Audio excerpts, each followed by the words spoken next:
Bom dia, garotada do 7º ano, Escola Mestre Jesus, aqui é o professor Newton e vamos lá dar continuidade ao nosso assunto. Hoje vamos falar sobre colonização da América Inglesa, certo? Gente, no processo das grandes navegações, vocês sabem que Portugal e Espanha saem na frente e a Inglaterra acaba se atrasando. E ela se atrasa basicamente porque ela está passando por um processo de duas guerras, enquanto já está rolando as grandes navegações. Uma delas contra a França, que ela perde a Guerra dos 100 Anos, e outra uma guerra civil entre duas famílias que queriam aí o poder de governo na Inglaterra, os Lancastres e os York. Somente no século XVII é que a Inglaterra consegue juntar condições de investir nas grandes navegações graças a um acordo entre burgueses e a realeza, certo? Então, eles se atrasaram muito, e durante muito tempo eles vão tentar conseguir riquezas através de uma forma, digamos, não muito honesta, que era a pirataria e o corsário. Tá? Pirataria vocês já sabem, né? Piratas, eles tomavam, abordavam aí embarcações, saqueavam o que estavam nelas e levavam para a Inglaterra. Então pensa bem, quais os dois países que mais sofreram com essa onda de saques no Oceano Atlântico, né? Os portugueses e espanhóis, porque era daqui, então lembra, os navios vinham para cá, para a América, e eram enchidos aí com várias especiarias, tudo que dava dinheiro, metais preciosos, e eram enviados de volta para a Europa. Antes de chegar, esses navios eram saqueados, ou pelos piratas ou pelos corsários. Então, qual é a diferença de piratas e corsários? São basicamente a mesma coisa, tá, gente? Só que os corsários, eles tinham um documento da coroa inglesa. Olha como a Inglaterra era petulante, né? Os corsários tinham um documento da coroa inglesa que dava a eles direito de saquear navios aí, né, que estavam aí atravessando o oceano, tá? Ou seja, eles tinham um documento, os corsários.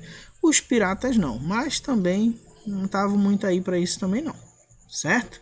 Então os ingleses, eles vão conquistar territórios na América do Norte, do Sul e América Central. Sem dúvida, a colônia que se tornou a mais importante foi na América do Norte, que hoje você conhece como os Estados Unidos.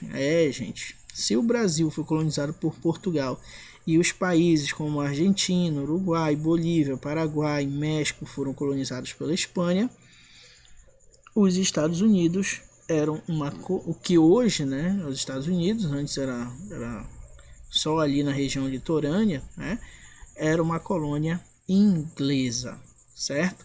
Que não era chamada de Estados Unidos, né? Esse nome veio depois da independência. Lá eram as 13 colônias, certo? Tá aqui, ó, elas divididinhas no mapa aqui para vocês. Geórgia, Carolina do Sul, Carolina do Norte, Virgínia. E aqui, olha, aqui, gente, essas aqui estão como colônias do centro. Só que quando a gente for estudar, a gente vai ver que elas são colocadas juntos com as colônias do norte aqui, tá? Colônias do norte, colônias do sul. Então essas 13 colônias são divididas em dois grupos que são diferentes e distintos entre si, que a gente vai ver daqui a pouco, tá?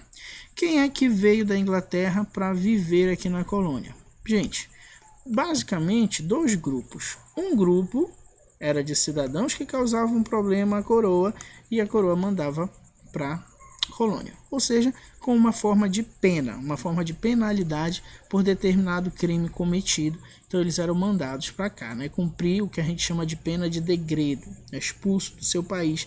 E essa pena pode durar um tempo ou para sempre, dependendo do crime cometido. E o outro eram fugitivos religiosos. Naquele tempo, a religiosidade oficial da Inglaterra era a religião anglicana. Porém, existiam ingleses que eram adeptos de outras religiões e essas pessoas decidiram sair da Inglaterra e vir para a América. Por isso aqui, fugitivos religiosos, certo? Diferente de como se organizava as colônias da Espanha e de Portugal, gente, existia a organização de governos locais nessas colônias. Então é como se elas tivessem um pouco mais de independência com relação à Inglaterra do que se nós formos falar das colônias de Portugal e da Espanha. Porque basicamente o intuito, a princípio, não era explorar e fazer isso gerar riquezas para a Inglaterra. Já quando a gente fala de Brasil, de Portugal, de Espanha, não. Para eles o objetivo da colônia era esse, produzir riquezas. Mas aqui já tinha uma ideia de ocupação, de moradia, de lar. Esses fugitivos religiosos não vinham para cá para produzir riqueza para mandar para sua coroa. Eles não tinham isso como algo de fidelidade para com o seu reino. Então eles vieram para morar. Por isso que às vezes a gente fala sobre colônias de exploração e colônias de ocupação, né? Onde as colônias de exploração aí se encaixaria o Brasil e se encaixaria as colônias espanholas. E quando a gente fala colônia de ocupação, já se encaixaria os Estados Unidos. Tá? Diferenças entre as 13 colônias. Vamos lá. Colônias do Norte. Gente, as colônias do Norte estavam divididas em minifúndios, ou seja, pequenas propriedades de terra, certo? Um número bem pequeno de pessoas escravizadas, clima semelhante na Inglaterra. Isso aqui é muito importante, porque como esse clima é semelhante na Inglaterra, não tem muitas coisas que são produzidas aqui que não existem na Inglaterra, porque o clima é semelhante. Então, basicamente, o que eles produzem aqui, a Inglaterra tem lá. Por isso, eles desenvolveram uma policultura. Policultura, gente, é que eles produziam diversos gêneros, e o objetivo dessa produção não era para mandar para a Inglaterra, e sim abastecer o mercado interno, certo? Como os produtos que eram produzidos nas colônias do Norte basicamente existiam na Inglaterra, então nós vamos ter aqui a Inglaterra sem dar muita importância para estar observando o que estão produzindo aqui, ou sem ter muita, digamos assim, ganância pelo que é produzido aqui. E isso vai fazer com que na colônia do Norte eles tenham uma certa liberdade para tomar suas decisões, até mesmo de forma democrática. Tá? Vamos olhar as colônias do Sul. As colônias do Sul já estão completamente diferentes. Ó, se lá era minifúndio, aqui é latifúndio. O latifúndio é o quê? Dividido em grandes propriedades de terras. Então percebe que aqui nós fizemos dividido em pequenas propriedades. Então significa que um número maior de pessoas tinha acesso à terra. Aqui já é um número bem menor de pessoas que é considerado dono, que tem acesso a essa terra. Então, latifúndio, grande propriedade de terra, utilizavam extremamente mão de obra escrava, até porque para trabalhar nessas grandes propriedades, basicamente em lavouras era necessário.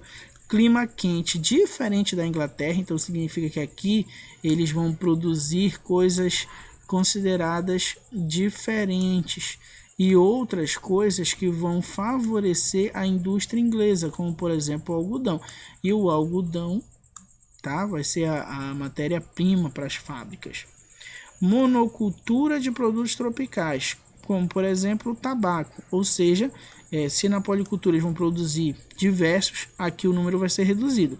Apesar do nome mono, não significa que era um único gênero produzido aqui, tá? Tu vai imaginar que em toda essa colônia do Sul aqui, eles produziam só tabaco. Não, eles tinham alguns, como por exemplo algodão, existiam as produções de subsistência, porém a maior importância dada era para o tabaco e para o algodão. O objetivo é o abastecimento externo, ou seja, mandar para Inglaterra. No caso das colônias do Norte era o abastecimento interno, então era para eles e para cá. E já o das colônias do Sul era mandar para a Inglaterra, tá? Aí, como temos os latifúndios, muita propriedade nas mãos de poucas pessoas, nós acabamos tendo aí uma sociedade marcada por uma grande desigualdade. Como esses produtos eram cobiçados pela Inglaterra, a Inglaterra se preocupava muito mais em dominar ostensivamente, rigidamente, a colônia do Sul do que a colônia do Norte, certo?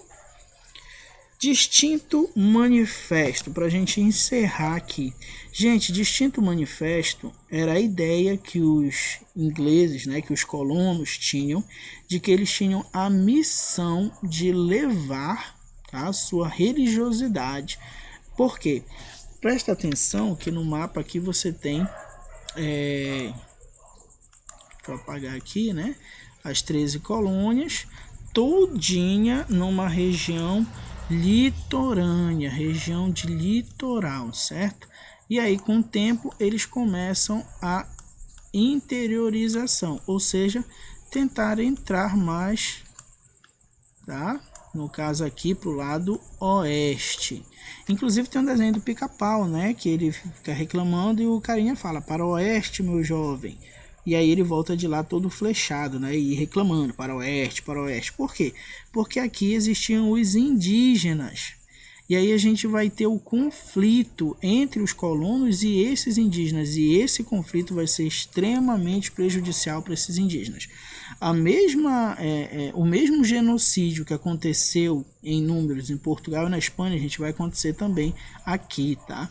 E aí eles diziam que era aí o destino manifesto deles levarem essa palavra, essa religiosidade para o oeste, mesmo que para isso eles precisassem vencer e guerrear contra indígenas, certo?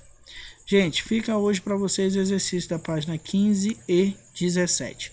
Fiquem com Deus e até a próxima.